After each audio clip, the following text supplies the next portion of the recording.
bus at rush hour, but no one seized her attacker or tried to drag him away. Those who were standing took a step or two back. Every observer was edging backward as far as the walls allowed, leaving Penny and her rapist in a growing emptiness at the front of the room. The two paramedics pushed through the crowd. When they first reached her, Penny lashed out, still gasping and struggling, but they calmed her, telling her to relax, telling her that she was safe, the worst was over, leaving her chilled, drenched in sweat, and shivering with shock. In every direction, a wall of faces looked for blank spots where their eyes wouldn't meet other eyes filled with their mutual shame. The paramedics lifted her onto a gurney, and one tucked a blanket around her trembling body while the other buckled straps to keep her in place. Finally, the judge was gaveling, calling for a recess.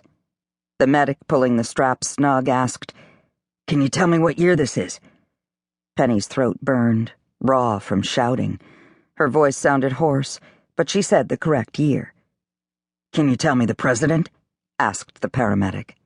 Penny almost said Clarissa Hind, but stopped herself. President Hind was dead. The first and only female president was dead. "Can you tell us your name?" Both medics were, of course, male. "Penny," she said. "Penny Harrigan." The two men leaning over her gasped in recognition. Their professional faces slipped for a moment and became delighted smiles. "I thought you looked familiar," one said brightly. The other snapped his fingers, exasperated by words that wouldn't come to mind. He piped in, You're that one, from the National Enquirer." The first one pointed a finger at Penny, bound and helpless, watched by every masculine eye. "Penny Harrigan," he shouted like an accusation. "You're Penny Harrigan, the nerd Cinderella." The pair of men lifted the gurney to waist height. The crowds parted to let them wheel it toward the exit. The second medic nodded with recognition. "The guy you dumped, wasn't he like the richest man in the world?" "Maxwell," the first declared. "His name was Linus Maxwell." He shook his head in disbelief. Not only had Penny been raped in front of a federal courtroom filled with people, none of whom had lifted a finger to stop the attacker, but now the ambulance attendants thought she was an idiot. "You should have married him," the first one kept marveling all the way to the ambulance. "Lady, if you'd married that guy, you'd be richer than God." Cornelius Linus Maxwell, C. Linus Maxwell. Due to his reputation as a playboy, the tabloid press often called him Climaxwell, the world's richest mega-billionaire. Those same tabloids had dubbed her the nerd Cinderella. Penny Harrigan and Corny Maxwell. They'd met a year before. That all seemed like a lifetime ago. A different world entirely. A better world.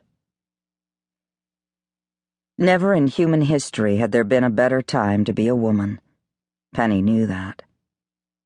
Growing up, she repeated the fact like a mantra. Never in human history has there been a better time to be a woman. Her world had been perfect, more or less. She'd recently graduated law school in the top third of her class, but failed the bar exam twice. Twice! It wasn't self-doubt, not really, but an idea had begun to haunt her. It bothered Penny that, due to all the hard-won victories of women's liberation, becoming an upbeat, ambitious girl attorney didn't feel like much of a triumph. Not anymore. It didn't seem any bolder than to be a housewife in the 1950s. A couple generations ago, society would have encouraged her to be a stay-at-home mom. Now all the pressure was to become a lawyer, or a doctor, or a rocket scientist. Whatever the case, the validity of those roles had more to do with fashion and politics than they did with Penny herself.